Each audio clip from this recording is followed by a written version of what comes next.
Apa kabar, Chef? Good.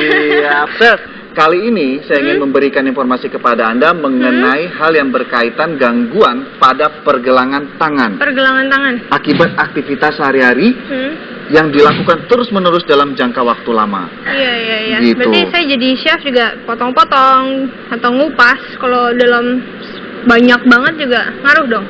Iya. Kenapa tuh seninya? Apalagi saya kan tahu tadi kita di belakang ngobrol bahwa chef itu nggak langsung jadi chef. Ternyata ada prosesnya. Katanya Chef Rizal ini dulu pernah motong bawang bombay sebanyak 50 kilo. Iya, kurang lebih lah. Lebih, ya, 50 gram. Ini kurang juga lebih. Bisa resiko. Iya. Nah, tadi juga chef kan megang tuh. Iya, megang. Ngecek email atau resep. Email, itu nggak pegal apa? Enggak. Kalau punggung pegal karena tadi. Punggung pegal karena kalau tangannya enggak nih, pergelangan tangannya. Pergelangan tangannya enggak. Karena saya pakai Evertap AT1G dari Evercost. Ini the slimmest and the lightest tab tuh. Ringan banget kalau mau browsing, kalau mau ngetik resep, ini enak banget. Nah, ini kan tadi nggak pegal dikarenakan penggunaan dari yang caranya yang benar. Sebenarnya adalah bahwa gadgetnya itu tidak salah, yang kelirunya adalah cara megangnya, ya.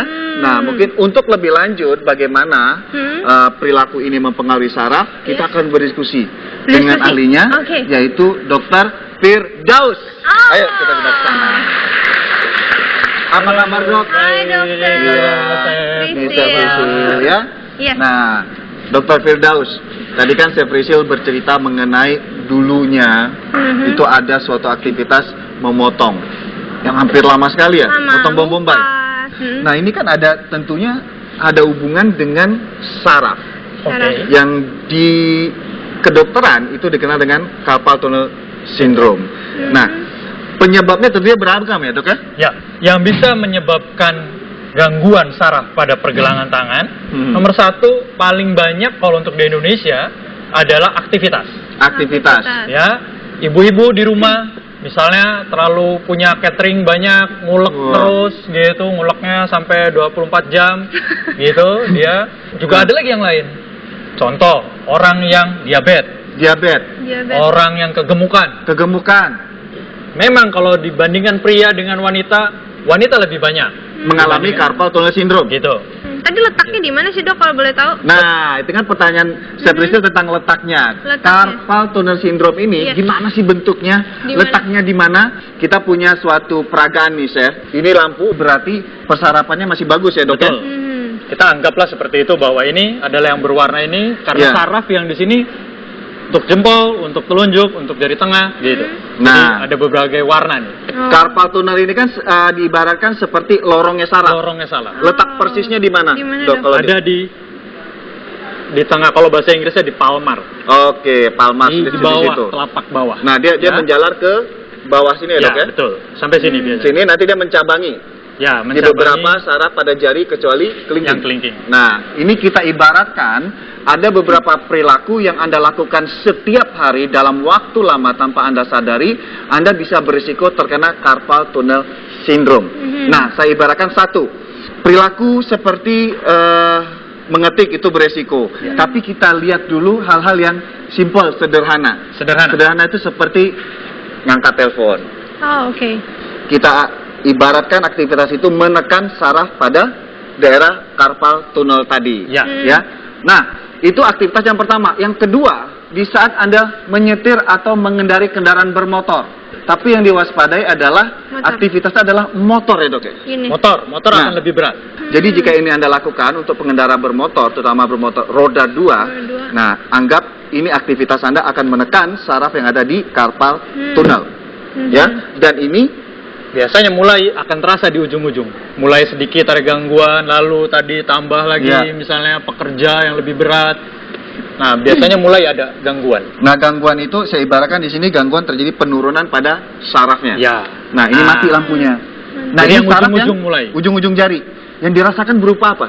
Bisa kesemutan atau bisa kebas. Kebas itu tidak berasa, jadi kebas. Ibu sering ngalami nggak? Saya sih senang kebas ya.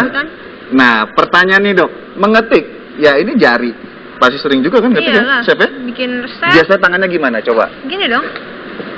Gini kan, ketik. Tangannya pasti gini kan? Gini? Iya. Nah, bisa dokter contohkan, Katanya posisi begini atau begini. Iya, yang benar Betul. gimana, Dok? Jadi yang benar adalah harusnya lurus. Nomor 1 Lurus. untuk sehingga tidak ada bengkokan di pergelangan tangan. Oke. Oke. Yang kedua, harusnya siku ini sejajar dengan Oh, meja. dengan meja. Oke. Sehingga kalau Dokter Rian seperti ini dia lebih tinggi, Nggak dia boleh akan ya? menekuk. Oke, ini Iya, udah. Gitu. Nah, itu akan membuat dia Jadi lama-kelamaan posisinya harus capek di ligamentum ini ini. lurus sama Iya. meja.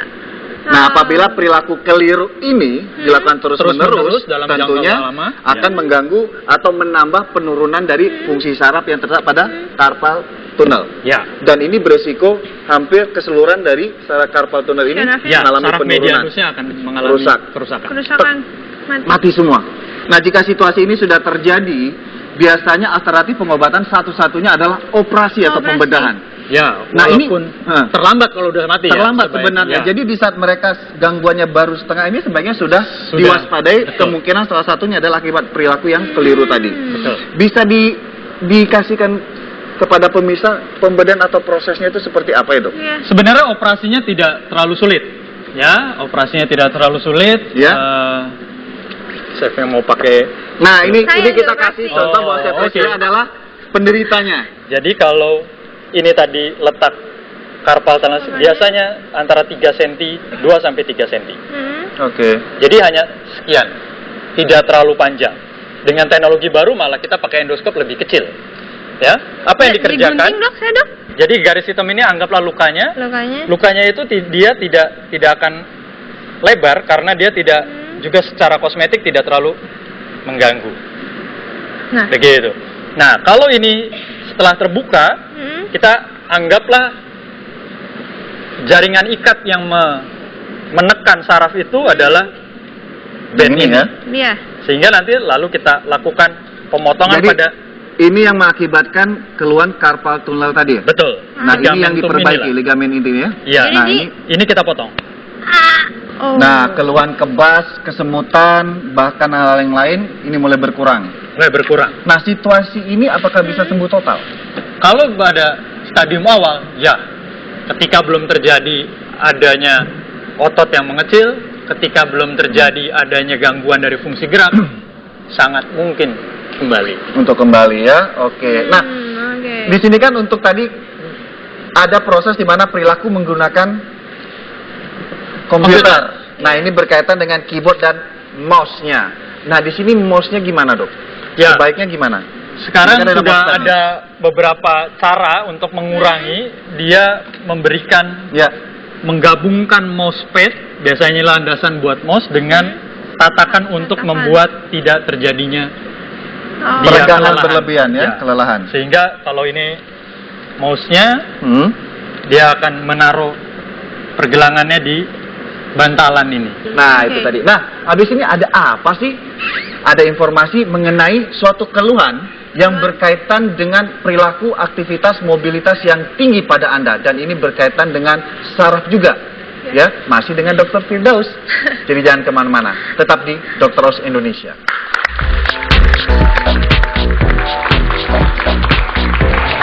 Jadi sebenarnya yang membuat Temukan solusi gangguan pada saraf pergelangan tangan.